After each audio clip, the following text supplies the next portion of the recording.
I'm Kim Schmidt, Executive Editor of Farm Equipment. Welcome to Farm Equipment's Used Equipment Remarketing Roadmaps podcast. In this episode, host Casey Seymour of Moving Iron LLC sits down with Charles Anderson, the CEO and founder of Arrow. Let's jump in as Casey and Charles talk about the changing behaviors of farmers and how they're researching and buying equipment. I have Charles Anderson here with me. He's the CEO and founder of Arrow, and he's a guy that I have had, I've seen the privilege of knowing here. He's a smart guy, knows a lot of different stuff, and he is really trying to look at the way the things are being done now and kind of positioning things for the future. So, Charles, how you doing, man? Yeah, Casey, what's going on? Good to see you. I'm a co-founder of Arrow, and it takes a village. There's a bunch of us, but thank you. It's good to see you. It's great to see you in Nashville a few weeks ago too. That was awesome. Yeah, I'm glad you could make that down there. I know you got a tight schedule, and I appreciate the fact that you could get out there and give your presentation. No, I loved it. I mean, such good people in the audience. It's a unique group of, say, like-minded people in the equipment industry who are trying to change the business and change the model and push forward. And so it always makes for a fun conversation. Yeah.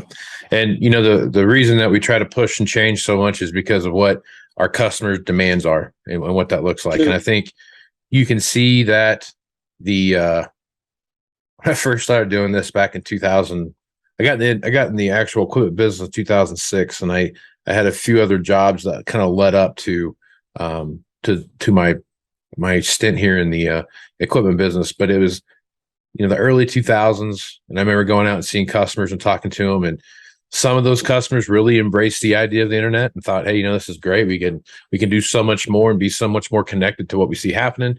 Our, you know, the way we do business now is becoming easier and easier to have contact with our customers. And some, you know, had the internet's a fad and it's going to go back to the way it was. And I'm sure somebody somewhere said, you know, the tractor's a fad. We're going to be sticking with horses forever. Actually, one of the CEOs of John Deere did say that. So, I mean, a long time ago. So, I mean, that was one of those turning points of time. And I think what you see now, with what Tesla's doing, with how you buy houses now, I mean, so much of the stuff that you're doing is so internet driven, and the way that you deal with your customer, way you look at your customer, those kind of things. I've said for a long time, I always wanted my goal to be I want to be the first guy to sell a combine on Amazon. So hopefully that'll happen, and I can put my name in history for that. But I think it's not that far away that I can, you know, do something like that and talk and do that. But so yeah, I think it's such a fascinating. Yeah, it's just such a fascinating shift with what we do, and I wish I would know why. I don't know if it was because of COVID or because technology caught up or something, but I've been studying the metrics with how this buying behavior has changed for 10 years now. And everything is different from before COVID and after COVID.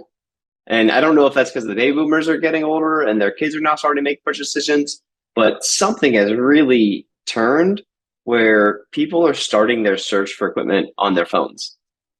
And when that happened, all of the math changed.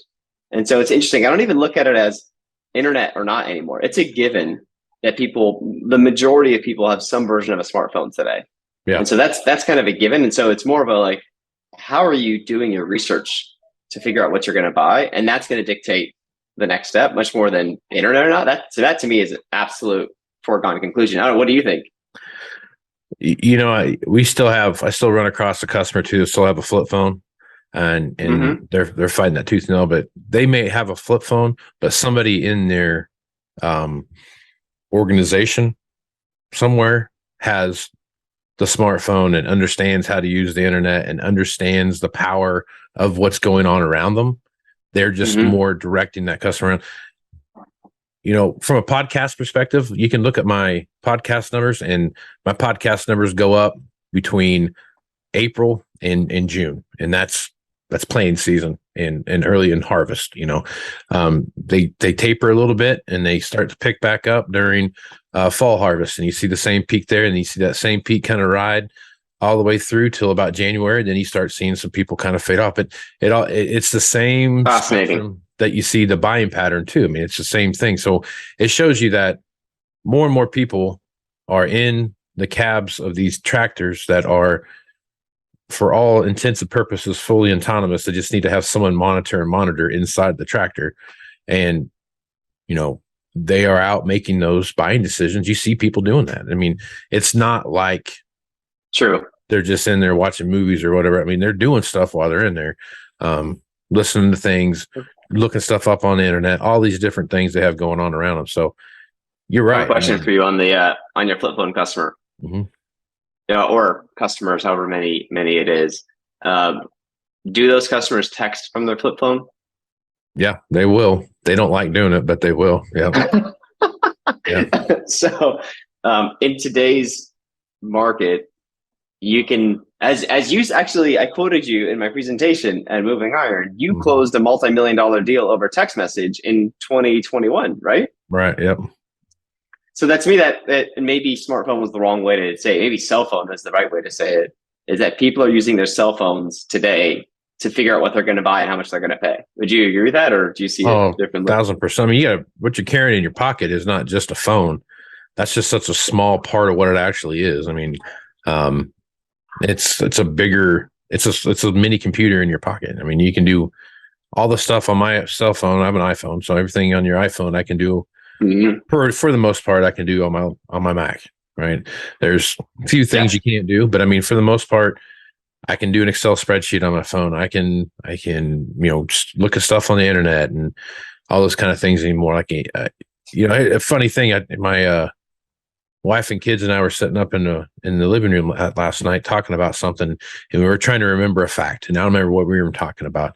And I looked at all of us, and we all had our phones within arm's length of where we were at. Right? I'm like, I mean, just somebody pick that up and Google it real quick, and then we could figure it out real fast. I mean, the information of the entire world is at your fingertips. Right. I mean, you just dive right. And how numbers are good to go.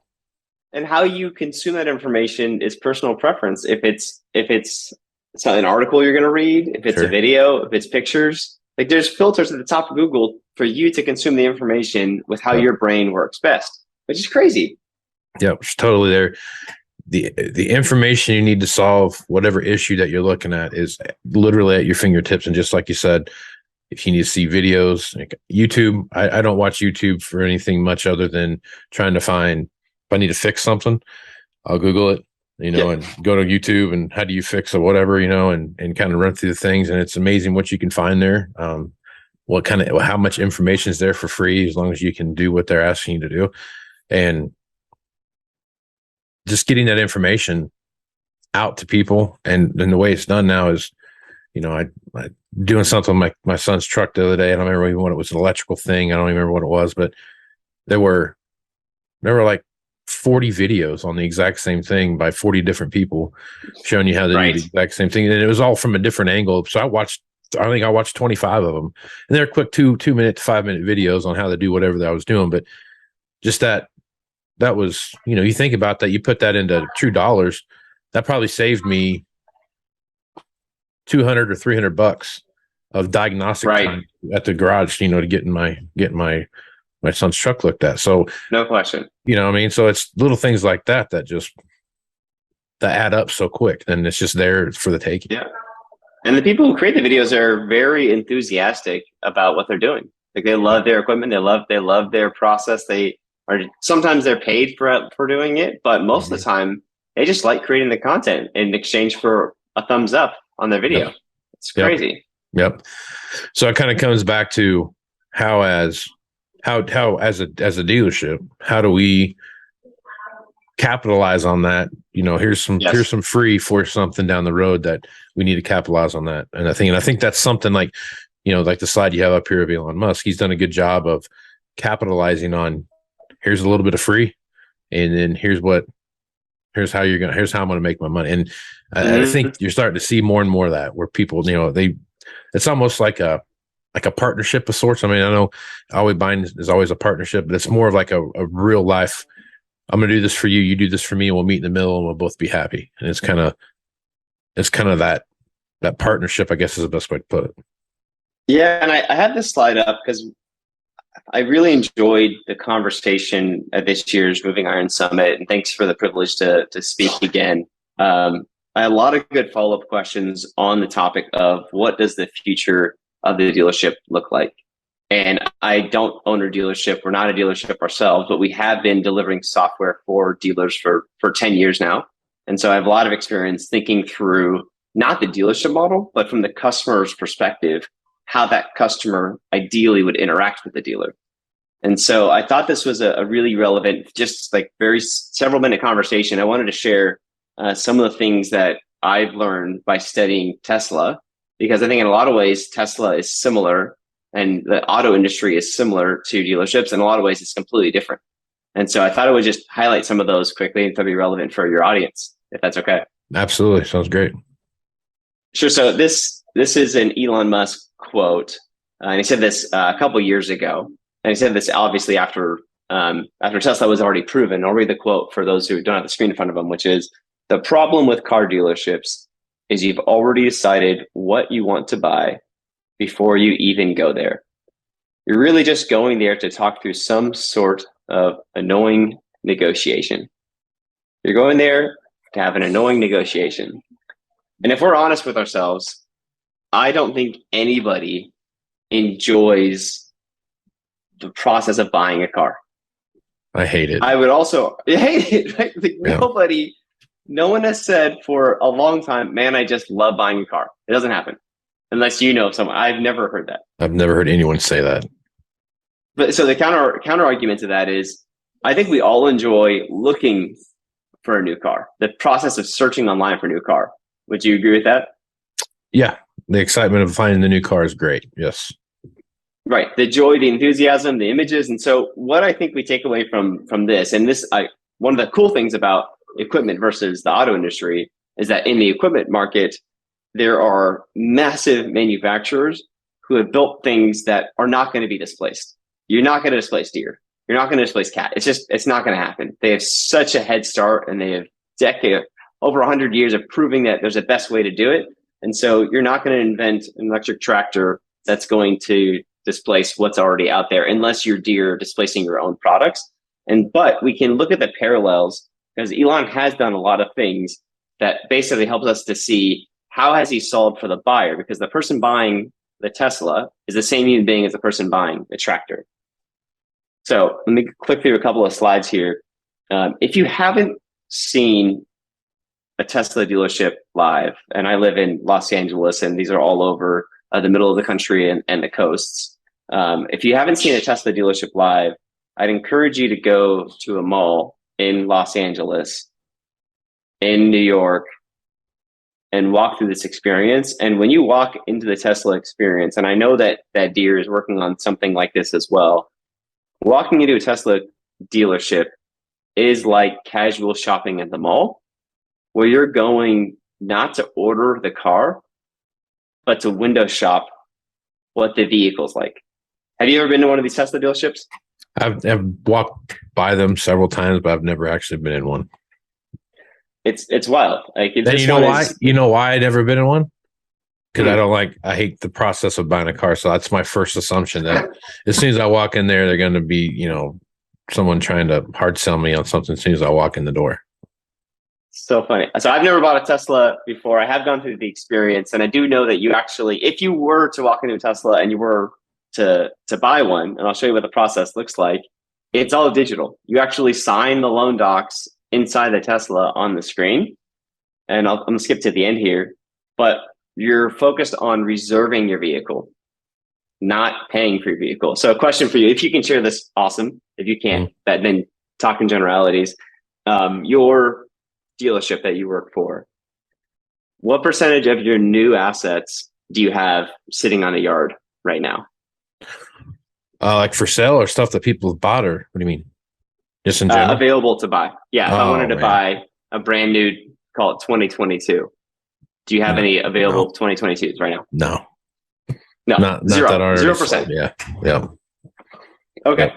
So then if that's true, if I wanted to buy a new tractor, I'm buying something that doesn't exist today. Is that true? That's a fair statement. Yes. Okay. How do you do that today? You go through the whole quoting process and the building of the equipment online there, and you send a quote to the customer, and they look it over and talk about the trade-in and those kind of things and go through that process. And then when you get to the end, you send it to them, and more times than not, you do an electronic signature type of deal, DocuSign type of thing. But yeah, it's very, there's multiple steps to it. It's not as easy as just pulling it up online and checking a box. No. And my point of that is to show that Tesla figured this out years ago. Meaning what you just described, Tesla figured out probably 7 or 8 years ago, which was I can sell assets that I don't actually have. If I show you a picture of an asset, a PDF, or just a picture, if I show you something virtually, or I let you touch one tractor, one Tesla, that's enough information for you to make a decision to buy. You're doing this right now all day long, Casey, where you actually are also selling things that you don't have available based on information about the machine. Is that fair? Yeah, but I'd also say the reason we don't have machines set in the lot right now is truly a supply chain issue. It's not because we do it that way normally. If this was any other year, we'd have, we might have 8 or 9 tractors out front for you to come look at and buy at each store. You might have 2 or 3 combines sitting out there, those kind of things. I mean, so typically we wouldn't have like one machine sitting out there like this is what it looks like and we can order yours online. It wouldn't necessarily be like that. It would be more of a, here's what we have for inventory. If you want to order one, we can, but it's 6-9 months from now if you're going to get it type of thing. We'll get back to the conversation in a minute, but first I wanted to invite you to join us virtually this December 8th and 9th for Ag Equipment Intelligence's executive briefing. To learn more and to register, visit agequipmentintelligence.com/executive briefing. Now back to Casey and Charles. Now, let me unpack that because I think that's really interesting, because you now have proven that you don't need to have an asset sitting on the yard in order to sell it. Would you agree with that? I agree. Yes. Okay. And that's the same thing that Tesla proved as well. And so do you think as supply chain gets worked out in called 2024, 2025, who knows, when the supply chain chaos is now solved, do you think that dealers are going to skew more towards what it used to be, which is order inventory, let it sit on, and I'll have 8 available and you can come pick one? Or do you think it's going to stay more in this direction of pre-order it and deliver it when it comes available? I think in the farming business and the equipment business, you'll have more of a hybrid approach to that than you will a consumer end of it. And the reason for that is the majority of the equipment that people buy, they know they need. But there is the, my combine caught on fire and burnt to the ground. I need another combine now. So that's going to be one of those kind of just-in-time inventory type things, I think, a little bit to some extent. Hay tools or something like that too, where you have, I hate to say that a baler is an impulse buy, but a baler, a $60,000 baler or a $40,000 baler, they're coming to buy that because the one they had, it blew up and they need to get a new one to get through the last cutting of hay type of thing. So some of that will be planned purchases. And I think that's going to be 75 to 80% of the overall approach to what we see now. And that last, 25 to 20% or whatever that is, that'll be some kind of we've got this one you can have. That's your choice, or we can order you one type of thing. So I think it'll be, but it won't be like it was in the past where, and the reason for that too, in my opinion, is we're talking about some serious dollars sitting here on floor planning, interest. You're talking about, if you have 5 new combines sitting out for there, the dealers, right? Yeah, for the dealers. So you have 5 new combines sitting out there. Hell, you might got $2.5 million worth of equipment out there at 4.5%, 5%, 6%. Who knows what interest rates are going to do? Next thing you know, you're paying some real money every day and actual interest costs sitting out there. So it's not like it was 20 years ago where you had a piece of equipment that was right. A tenth of what it costs now. So now you're really, especially with interest rates going up too. And that's a big problem with that too. So I think the overall approach to the way the dealership looks at business and also the way the customer looks, because the customer doesn't want the machine any earlier than they can get it either. I mean, they want it to show up just in time to get it set up, ready to go for whatever they're going to go do with it. They don't want to plan it to show up in September. They want it to show up in, whenever, sometime between January and March, depending on when they start planning, right? Because there again, it's interest costs to them, what that looks like and those kind of things, or it's, capital expenditures out, and all those things that matter and how all those things flow, that there's going to be more of a demand to get things delivered to the customer and to the dealership in time. I don't want to say just in time, because I think COVID taught us a lesson about just in time inventory and what that looks like, but it's going to be more of a seasonal approach of when to start manufacturing that piece to get it out to the customer at the right time. And I think, to your point here about those kind of things, that's going to be more thought out than just showing up one day saying, hey, you know what, I need to get a $300,000 something. The quote unquote cheaper stuff, $75,000 unless. I think those will always be kind of a quote unquote impulse buy stuff, but the big ticket stuff will be way more thought out than I think it's been in the past. So I want to separate and better understand what you're saying, because the customer who's doing the impulse baler purchase, is that same customer doing an impulse tractor purchase, or is there almost no such thing as an impulse tractor purchase? Probably not on the tractor.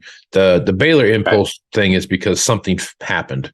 Either, they catch on fire from time to time, or it could be just such a catastrophic failure that they want to get it fixed, but they just don't have the time to get it fixed because, it broke because they were using it and they need to get the hay bale that they're working with. So those kind of things I think are more on that.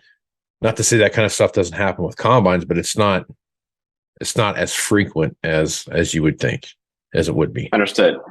So then unpacking that a little bit more, if your gut is, let's say in 2019, pre-COVID, if you can remember that, different world. In 2019, if the typical store had 10 brand new assets sitting on the yard, 5 were large and 5 were small, say 5 tractors, 5 balers, just for argument's sake.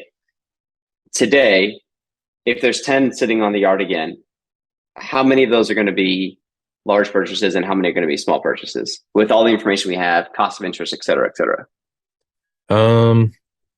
I think, just in today's market, because of the shortage of equipment, those kind of things, I think all that stuff would sell real quick, regardless of what it was. But I mean, I guess to answer your question, I would say if you had a $450,000 row crop tractor sitting there, that just showed up and nobody's name was on it, and then someone came and looked at it and said, you know what, I want to get that machine. They could have been thinking about it for a while, and then here's my opportunity to come get that machine. But it's not something where they woke up today saying like, I'm going to go buy a tractor today. It's, they've had that process in play, trying to find the one they want up until this point. And then, lo and behold, here's one I've been looking for. I'm ready to make a move on this one. Most of that stuff is bought. And this time of the year too. I mean, it's, end of the year, tax season, all that kind of stuff. So there's a lot of guys looking to buy stuff for tax purposes and those kind of things too. So there could be some of that, but it was something that they had penciled into a budget of some sort, varying levels of advanced budgeting practices. But I mean, that had been on the forethought of their mind for a while. Got it. So you would say, and putting words in your mouth a little bit, but we all as an industry have gotten better, both the customers, the end user buyers, and also the dealers at forecasting, because we've had to. Would you say that? Yeah, because of the circumstances that we're in. Okay, that makes sense. And would you say because of that, we're moving closer to just in time, not further from just in time? Like we're more to just in time manufacturing and delivering than we were before? Yeah, I'd say so. I think we have kind of set the table for what the new norm looks like when it comes to ordering equipment. And I don't think that, I just don't see a dealership just going out and just ordering a bunch of stuff for stock. I just don't see that. I mean, don't get me wrong, it's going to happen. We're going to order stuff for stock. It's going to be it's going to be there, but I don't think it's going to be on the scale that we've seen before. So I think that's fascinating. That's kind of where I wanted to get us to, was there is now a structural change with how we as industry think about what's in stock. And everyone has an incentive to be better at forecasting. Everyone has an incentive to make sure that we're only manufacturing what people need. And as soon as we manufacture and get it to the yard, it's being moved as fast as possible. And the majority of that ideally is being thought through ahead of time. And to me, and everything that you said, Casey, was all about the customer experience. You talked about their buying cycle. You talked about their payments. You talked about they didn't wake up and decide they want a tractor. You talk about unless they had a fire on the combine, they need a combine. And so there's some cushion in there you need to think through. But to me, all of those things line up squarely with what Tesla solved already, which is educate the customer about the product. And when the customer is ready, get the product into their hands as fast as possible.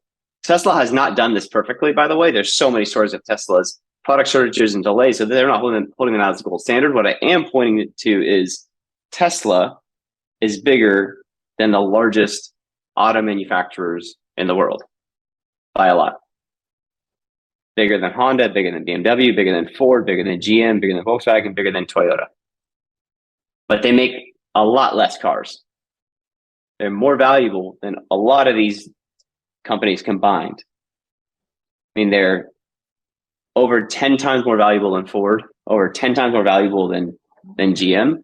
And so the whole point of going through this exercise was to get to this kind of punchline, which is the thoughtfulness that you're bringing to the customer experience is the same thoughtfulness that Tesla brought to their customer experience. That allowed them to, as close as possible, get to just-in-time delivery by pre-selling the machines based on what customers actually want to buy. And so my point of view is that this will shift how we think about holding things on stock.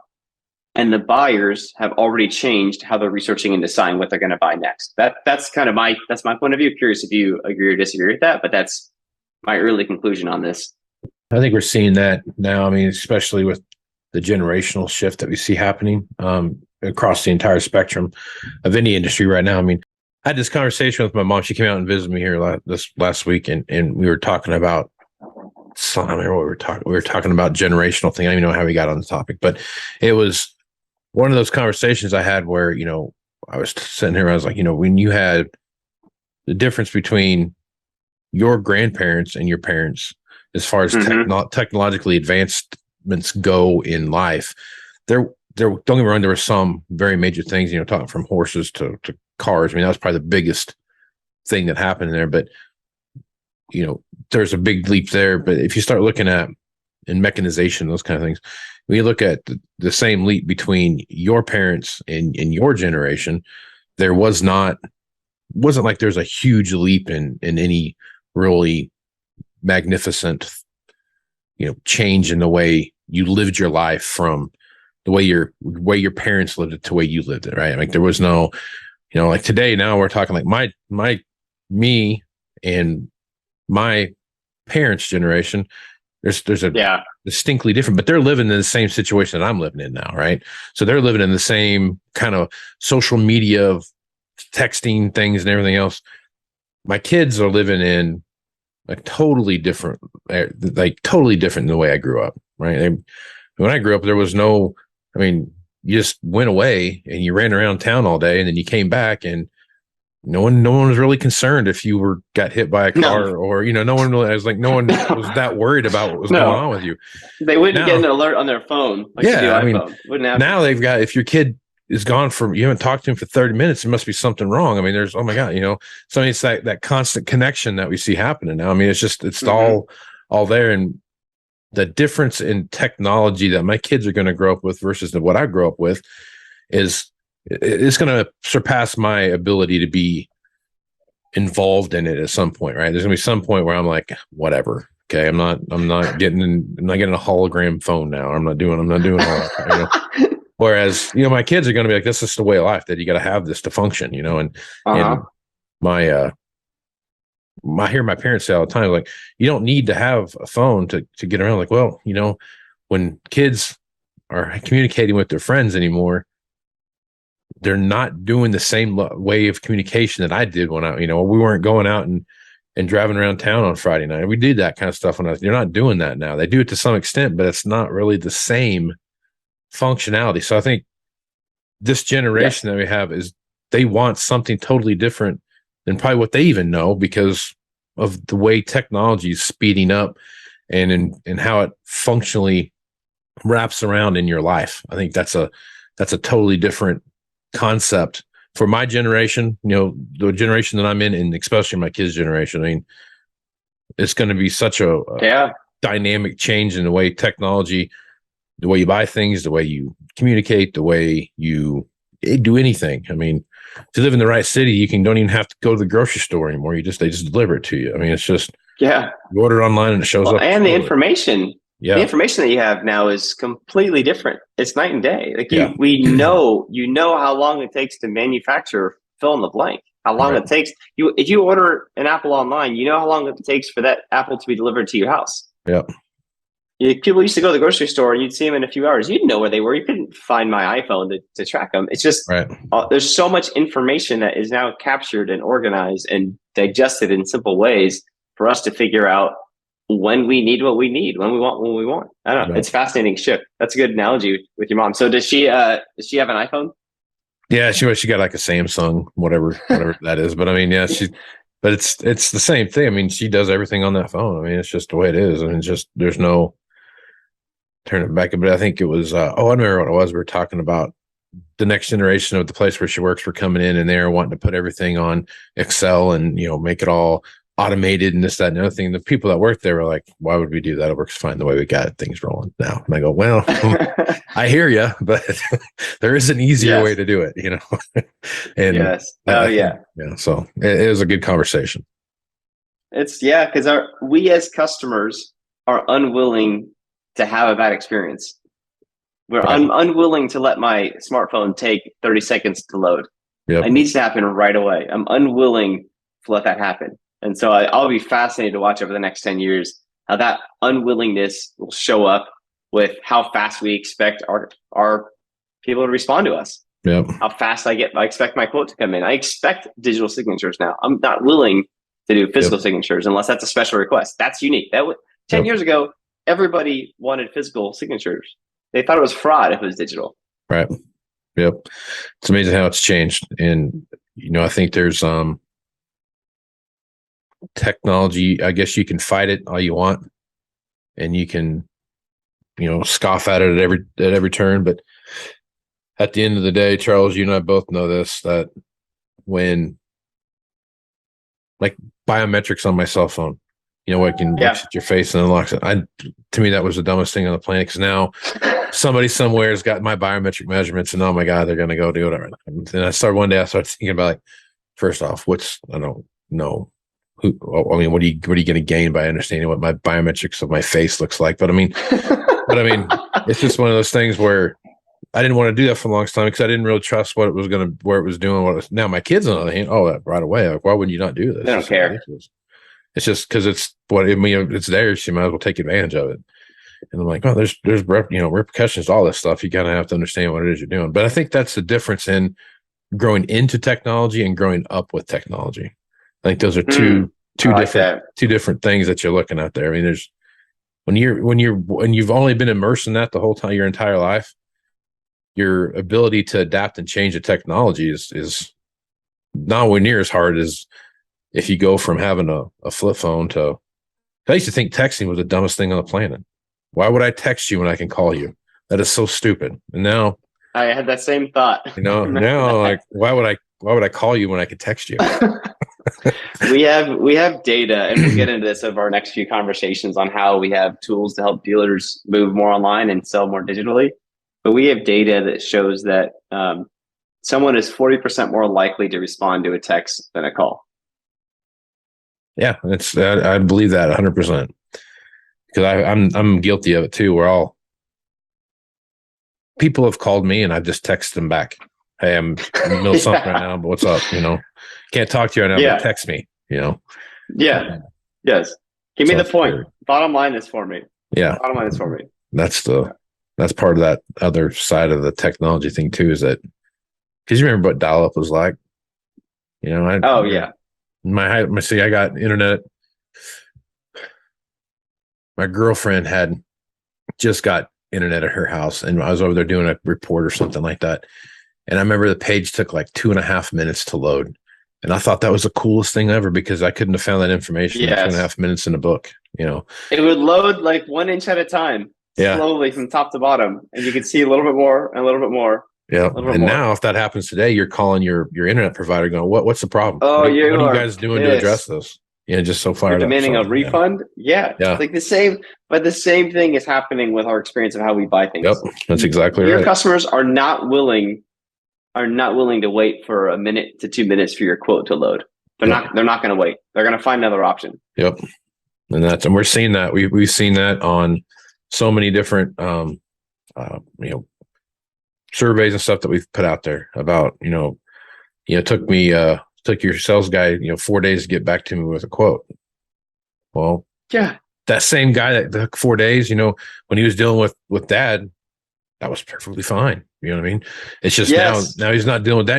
He's dealing with son. Son wants it that afternoon, and just like you've seen the stuff, you get the email about, I'm interested in buying X, and it comes across the thing. If you don't respond to that in the first 3 minutes that you see that come through, they've moved on and went to somebody else and have already bought some. It's amazing how fast the speed is. But back to your thing there, when you go to the car dealership, right?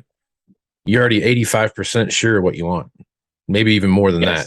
You're just looking to go check a few boxes just to make sure that's exactly what it is that you want. So that's it. That's it. But that's what's so special about the heavy equipment market, especially the ag market, is you're somewhat just checking to make sure that the person that you know and trust, the Casey that you know and trust, is giving you the thumbs up that it's the right decision. Right. It's not what it was 5 years ago where you were going through some dumb negotiation. It's somewhat already pre-negotiated. You're really just saying, this is the right machine for your business strategy and what you're trying to do. We think this is the right machine for you, and we agree with your decision. And that's, they're looking at that stamp of validation because they know you're going to be there for them if and when the combine catches on fire, and then you got to bail them out. Right. Yeah, and I think that's a good point. Is now we have so much data that we can draw off these machines to show how much you've actually utilized the horsepower range that you're using, how much idle time did it have, how much work time did it have, all these different metrics that you can sit down and talk to a guy with, and unfortunately, the hours of depreciation are the same whether it was at work or at idle. And some of these machines we see like they've idled for 60% of the time, and you look at a 200-hour machine and you spent 40 hour or 40% of that time frame was at work. Man, that's a lot of hours that you just let sit there that you're paying for, right? And I think that's another option. I think that people are growing more accustomed to, because that used to be, that's just Big Brother watching me do what I'm doing. Why do if you can see where it's at, so can somebody else, and that's kind of gone away too. So I mean, again, I think it goes back to that growing into technology and growing up with technology are two different things. It's a different market. Interest rates are going up. We have to be better. There's less margin there. Things are getting more expensive. They either pick your poison. Either inflation's going up or interest rates are going up. Either way, things are different. We have to be that much better at serving our customers right now. That's right. 100%. 100%. Well, that's a lot of good stuff right there, Charles. If you were to wrap this up and put a bow on this, what would be your synopsis of what we talked about so far today? My conclusion right now is that how people buy has changed. How people research has changed. And because people now start their research for what they want to buy over their phone, if your selling experience is not set up for how people are buying, then you're behind the curve. Mm-hmm. And so through these series of conversations, I want people to understand how we have built tools for the dealer to allow them to sell in the way that their customers are now buying. Right on, man. Well, good stuff, man. I love having these conversations with you, Charles. If folks want to reach out to you and get more information about what you're doing over to Arrow, what's the best way to do that? Email me, please. Charles@heyarrow, HEYARROW.com. Right on. Charles, appreciate you being on the podcast, man. Thanks, Casey. Talk to you soon. Right on. I'm Casey Seymour with Moving Iron Podcast. Make sure you check me out on Facebook, Twitter, and Instagram. You can find the latest editions of the Moving Iron Podcast there. You can also go to movingironllc.com, and you can find everything Moving Iron related there, latest blog posts, latest everything there. So all the information for the Moving Iron Summit is coming up here in Nashville, Tennessee, September 11th through the 13th. That's already been booked for 2023. So check that out if you're interested in doing that. That'd be great. Check that out. Charles, like I said, was there last year. Hope he comes back again this year and gives another one of his speeches about what he's got seen happen in the marketplace. So with that, I'm Casey Seymour with Charles Anderson. Let's go move some iron, folks. Thanks to Casey and Charles for sharing their conversation with us. You can keep up on the latest industry news by registering online to receive our free newsletters. Visit www.farm-equipment.com. For Casey, as well as our entire staff here at Farm Equipment, I'm Kim Schmidt. Thanks for listening.